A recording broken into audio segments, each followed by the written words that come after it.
Let's have a look at how Forest's summer went for the 25-26 season. Now last season, Forest had a pretty good campaign in the Premier League. We finished the season in 7th, initially qualifying for the Europa Conference League, but after months of legal shenanigans and drawn-out appeals, Nottingham Forest were promoted to the Europa League. Either way though, that 7th placed finish ensured that Forest were entering a historic season and needed to be prepared for what was to come. A new standard had been set last season. Towards the end of the season, Forest's form it fell off a cliff, quite frankly, which was down to a combination of multiple issues. There were no January additions to strengthen the squad, and teams had just figured out how to play against us. So with those two things combining together, we had been found out and dropped points in games which we probably should have won. So things needed to change during the summer, not just for the upcoming Premier League season, but also the other games we'll be expected to play with qualification to Europe. Now, Nuno was the architect, the mastermind behind our success last season, and as such was rewarded with a new 3-year deal, which brought some much needed stability to the club ahead of this historic campaign and ensured that all the behind the scenes stuff was ready to go for when not only the transfer window opened, but also after the Club World Cup when the window reopened again. In true Forest fashion, we were very active in the transfer window, and to hopefully prevent any sort of capitulation like we saw last season as well. So before we have a look at the pre-season games, anything like that, let's take a look at our transfer business, shall we? We'll start with the outgoings, then look at the incomings and any contract extensions after that.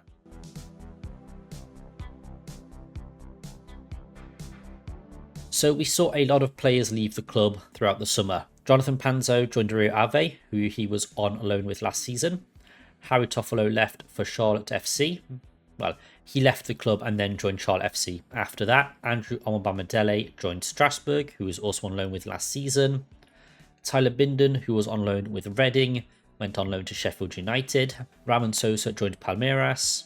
Anthony Elanga joined Newcastle in what was our biggest sale of the season. Wayne Hennessy announced his retirement, but then joined the coaching staff. Danilo joined Botafogo.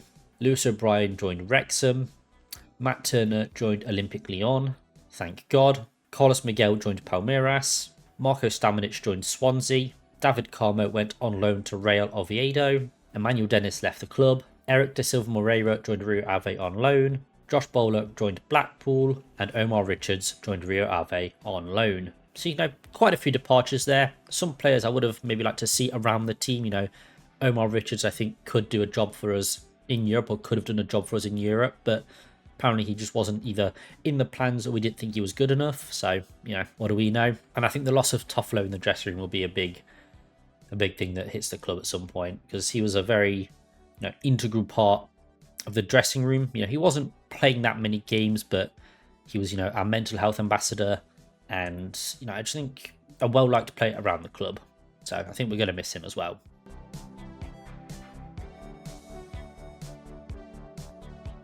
Now, in terms of incomings, we signed 2 just before the Club World Cup in Igor Jesus and Jair Cunha, both from Botafogo, who also had really good Club World Cup campaigns, both keeping clean sheets against Paris Saint-Germain. Jesus scoring against PSG and also scoring against Seattle Sounders, who Cunha also scored against. So pretty good stuff from our boys there. We then signed Dan Ndoye from Bologna, Angus Gunn from Norwich, Amari Hutchinson from Ipswich becoming our record signing, James McAtee from Man City, Arnaud Calimuendo from Rennes, Douglas Luiz on loan with an obligation to buy from Juventus, Nicolo Savona from Juventus, Jean Victor from Botafogo, Dane Bakwa from Strasbourg, Cuobano from Botafogo, and Alexander Zinchenko on loan from Arsenal. So some very interesting business there. I know we were chasing Douglas Luiz for a lot of the transfer window, so I'm happy we finally got him over the line. Dan Ndoye looks brilliant from what we've seen already. A goal and an assist from his first 3 Premier League appearances. McAtee, Hutchinson, talented players. Callum Wendo as well. Didn't know much about him when he joined, but he looks pretty decent. I'm sure Bakwa will be very, very good should he get the game time. Not the biggest fan of the Zinchenko move personally. Don't really like him, but he's got Man City, Arsenal. He has pedigree, played in Europe before, can cover defence and midfield, so I guess it's an okay signing, just not one I personally like. Hey, that's just me. If he plays well, he plays well. Can't really complain there.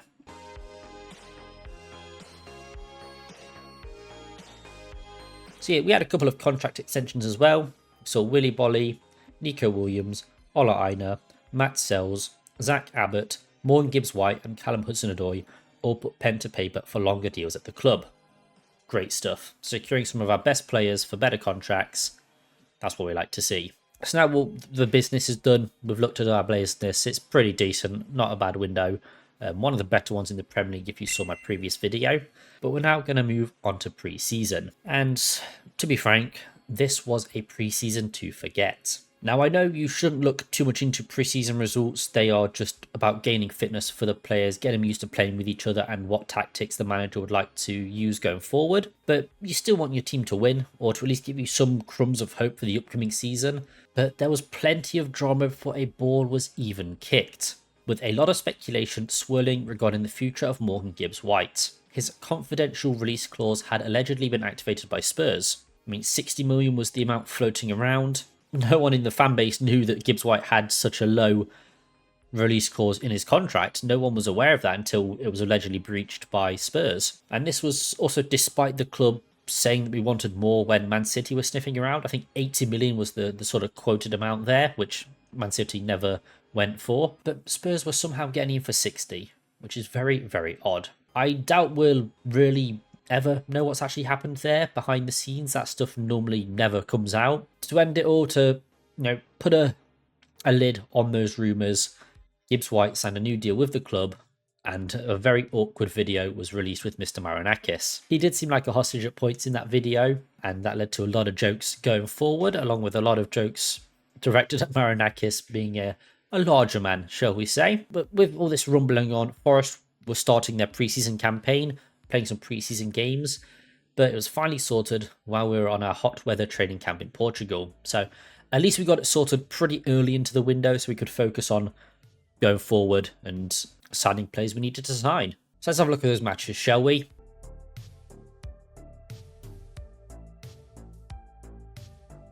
So we kicked off our pre-season campaign with a game versus Chesterfield, which ended in a 0-0 draw. You know, a draw, it's to be understandable, really. It was a very ragtag squad made up mainly of academy lads and the more fringe players that were either on loan last season or didn't get much game time, with a couple of first-teamers sprinkled in there. A lot of our players were off on international duty at the time, so obviously they weren't in the squads.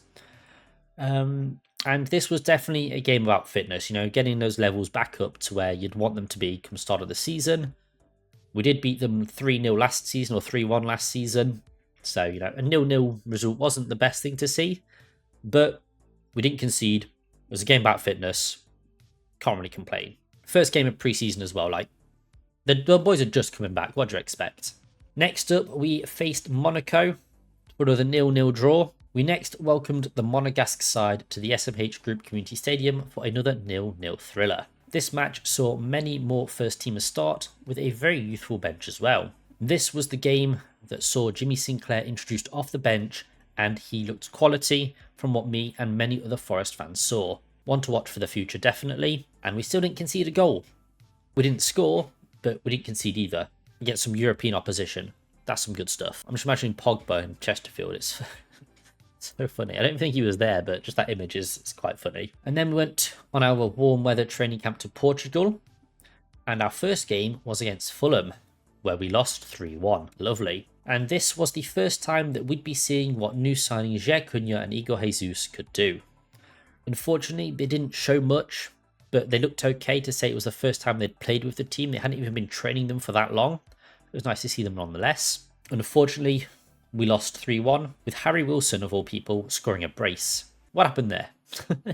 I don't know. Woody also scored, which was nice, but 3-1 to Fulham. That's not a good look. We then continued our stay in Portugal with a visit to Estoril, where we drew 0-0. And this was the João Carvalho reunion. Lovely. Nice to see him. It may have been a sweet reunion, but the game was not as sweet. As you know, nothing much really happened, to be honest. It's just another 0-0. That makes 3 of 4 games where we've neither scored or conceded. Yeah. Now, it was clear that Nuno was trying to change it up, play a different style of Nuno ball than what we were doing last season. But for now, it just wasn't working. So, you know, more training to get used to this formation. It'd probably pay dividends, but right now it's not looking good. We've only scored in 1 game. We then returned to the Midlands for a Trevor Francis Memorial game against Birmingham City, in which we lost 1-0. Unfortunately, the Reds were unable to find a way through in Birmingham and fell to a loss thanks to Jay Stansfield of all people. We got our first look at our third summer arrival though in Dan Ndoye, which was nice to see. Obviously, he didn't really do much in this game, being his first time with the squad, but it was nice to see him on the pitch nonetheless. Also, personally, I got to watch Kyogo play, which I enjoyed, one of my favourite players. Shame it was against us though, and not for the Reds, but what can you do? I like Kyogo. We then returned to the banks of the Trent for our final 2 pre-season games, the first of which was against Fiorentina, in which we drew 0-0.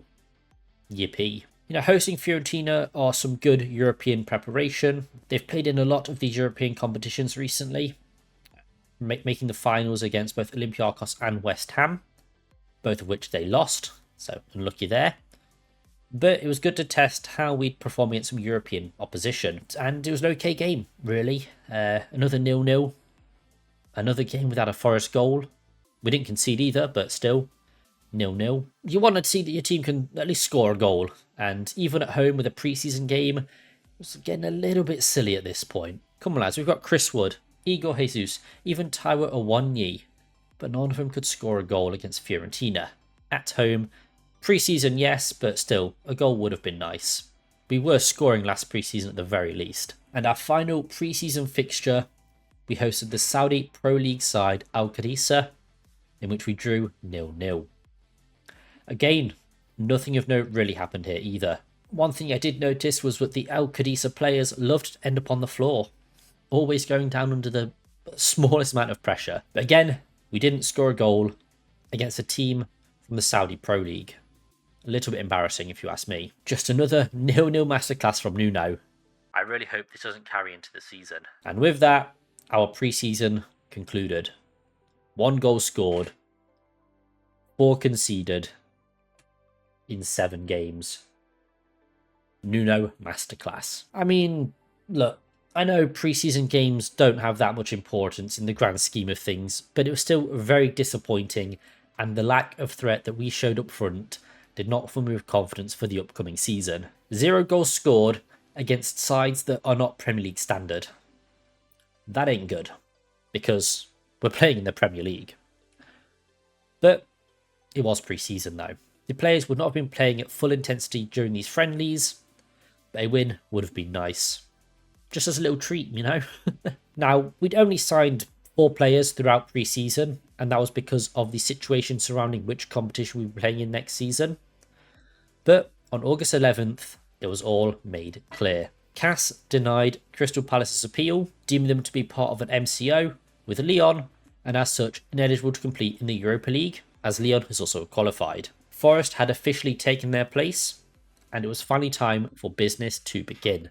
We knew which competition we'd be playing in, so let's sign some bloody players. And oh boy, did we. 4 signings prior to that appeal. After the appeal, we signed a further 9 players, heavily strengthening our squad, bringing quality to every area of the pitch, and also ensuring that our bench wasn't a source of weakness this season. Yes, we would have to fit these quality players in, keep them happy, but I feel like that's a good headache to have, instead of having a bench that is not strong enough so that you fall off whenever you make substitutions. This bench is class. And this depth would also be especially important for those European and those cup competitions we'd look to compete in as well. With all that important business out of the way, the transfer window is slammed shut. Let's see how the season plays out, and hopefully it's another memorable one.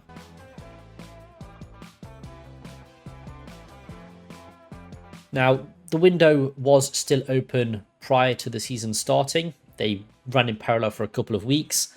So we'd played 3 games before the window was closed. So I'm going to review those 3 games whilst the window was still open. So we kicked off the season with a home tie against Brentford. Now, these are a team which we have a mixed history with recently, but the last time they visited NG2, we ended up losing 2-0. So hopefully there's no repeat here. This was a largely changed Brentford side though, with no Visser as he was trying to force a move, which he eventually got. There was no Damsgaard, as I believe his wife was expecting around the time of this game, and it was also their new manager, Keith Andrews' first Premier League game, so we'll see how he performs as well. The City ground was rocking, with a lot of optimism for this upcoming season, and Forest put any goal-scoring doubts to bed as they scored 3 in the first half. Chris Wood notching 2, and Ndoye getting the other, on his debut as well. Brentford did pull one back with a penalty in the 78th minute, but that was it, and Forest secured all 3 points to start the season brightly. We played brilliantly, very impressive performance. This Brentford side looked awful, to be fair, but we played well. Anderson was incredible. Some of the passes he was making that entire game, lovely stuff. And things were looking up after such a boring pre-season. I think all goal-scoring doubts were put to bed there and then, because we just put 3 in an actual competitive fixture. Lovely stuff. Our next tie was the away fixture against Crystal Palace. El Clasico, if you will. Tensions were quite clearly high, given the whole European situation that was rumbling on throughout the summer, but that meant for quite a good atmosphere here. There was also a lot of behind-the-scenes drama going on as well though, with Nuno making some bizarre remarks prior to the game, claiming that him and Marinakis weren't on the best of terms, and a suspiciously released article as well detailing this sort of thing. I wonder who published that. Could it be to do with Edu, the recently appointed head of footballing operations for the Marinakis football group? Not looking good. Trouble in paradise, mayhaps. And, Forest weren't looking good, to be honest, and Palace opened the scoring first, with Sarr bagging on the 37th minute. Not very epic. Forest responded in the second half though, with Ndoye playing a beautiful ball to Hudson-Odoi, who slotted past Henderson for the equaliser. Igor Jesus hit the post and Hutchinson had 2 chances late on, but they were all unable to convert. So it ended 1-1. What a debut that would have been, man. Grabbing a late winner against your El Clasico rivals. What a play that would have been from either of them, Jesus or Hutchinson. My God. Yeah, a point ain't bad though, especially considering all that was going on behind the scenes, which was released so close to this game. I'll take a point though. 3 points would have been nice against this lot, but a point's a point, so we'll take it. And then the final game before this international break and before this, recap review video was against West Ham at home. This one was not fun. Now, West Ham were struggling at this point. They hadn't won a game this season, and Potter's job was under some serious fire. And, questions were also still flying surrounding Nuno and his future at the club, but he named an unchanged 11 once again, which is fair enough, and our bench looked class now with all these signings coming in. Much stronger than one we had against when we started the season against Brentford, that's for sure. This game though, it was a tough watch. Forest were just very toothless up front, and we didn't look like we wanted to shoot. We tried to work the ball into the box, but sometimes you just got to take it from outside the box, but we just didn't do anything for whatever reason. Now Nuno, he made 4 subs throughout this game, but 3 of those were made far too late in my opinion. To be honest, as soon as West Ham scored, we just capitulated, really. Terrible game management, and the player performances were just awful all around, quite frankly. Something really needs to change after this summer break. I remember we saw crumbs of it a few seasons ago, where if we conceded, the mentality just dropped. We looked to have remedied that last season, but it looks like it's reared its head again, especially with this West Ham game, and it's definitely not helped by the drama surrounding Nuno's future as well. I just hope that during this break, they can sort this out behind the scenes, shut all that noise out so we can knuckle down, not only for the fixtures to return, but also for our European campaign that's due to start within the next couple of weeks. Oh boy. Bit shaky, a bit nervy. Oi, oi, oi. But, it's never a dull time following Forest, and this summer had the drama dialed to 11. The European situation rumbling on for most of it, the uncertainty surrounding Gibbs-White and his future, and then the Nuno issues as well to top it all off. It's been a lot, to say the least. Now, I can't help feel that this was exacerbated by the media, with that story that was leaked to the press before Nuno even knew about it, apparently. But I can see this Nuno situation clearly affecting the team and how we played as a result. And that was seen at the Palace game and definitely at the West Ham game. The international break came at a good time as it gives the club a chance to, get this all sorted and either back Nuno or replace him. Nuno and Marinakis have apparently met, and apparently Nuno's position is safe, and I just hope this drama can be resolved so the club can knuckle down and start winning games again. Nuno has given us a lot to cheer, a lot to support, and I think he deserves our support for that. He's got credit in the bank for what he did last season, but there are still some clear issues that need to be ironed out as well. His game management can be a little bit weird, and his reluctance to make subs definitely cost us in that West Ham game. This wasn't helped when we announced our Europa League squad. A couple of strange choices have been made there, namely players that we're trying to move on, an injured player, and not including our record signing. Quite frankly, I don't get it. It's a very messy situation at the moment, and I hope that it is resolved or will be resolved by the time the fixtures resume. I like Nuno. I want him to stay and I want him to succeed with us. But from the outside looking in, things just aren't looking good at the moment. Hopefully it's resolved soon so that we can go to the Emirates and give Arsenal a good game. This is very unlikely after the West Ham performance, but we can hope. I mean, just look at last season. We lost 5-0 to Bournemouth before slapping Brighton 7-0. So there's a little bit of hope that things can change. And I hope they do. Either you sack Nuno and appoint a new manager, or you back Nuno and give him the support that I think he deserves with what he's done last season. Right, so as I've been editing this video, Nuno has been sacked by Forest, and we are poised to announce Ange Postecoglou as the new manager. I can't say that I'm thrilled at that appointment, but then again, I wasn't thrilled when Nuno was appointed, and look what happened. Looking back at all the transfer activity, the players that we've signed, they definitely seem to suit Ange Postecoglou more than they suited Nuno. So I think they're going to suit whatever Ange ball we get a lot better than they would have Nuno ball, that's for sure.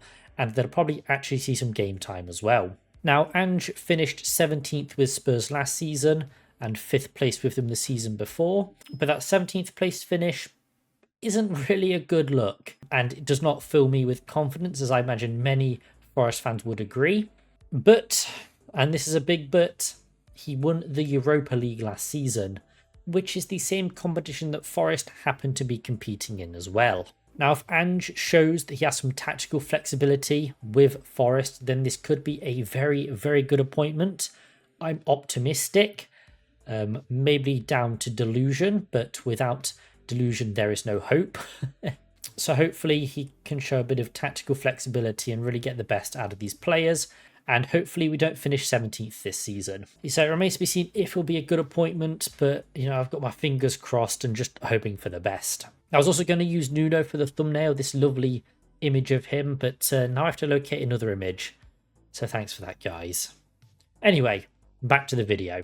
With all that being said though, with all that drama, it is still a very historic season for Nottingham Forest. European football is on the horizon, and we have a strong squad that should be able to compete. The key word there being should. Hopefully, and utilises the players at his disposal. Personally, I would like to see a changed 11, maybe something like this. I do think some of the new boys deserve a start, plus we have players who will be tired from international duty, who have a little rest on the bench before maybe coming on in the second half. Whether Ange is willing or can even change things up remains to be seen. If he can be a bit more flexible, will be class. Start a few new boys, will be good. Up the Reds, come on. Those European bastard Reds. We can do this. We can come out of this and make this another season to remember. I goddamn hope so. I've been O2GT, and I'll see you guys in the next one. Peace.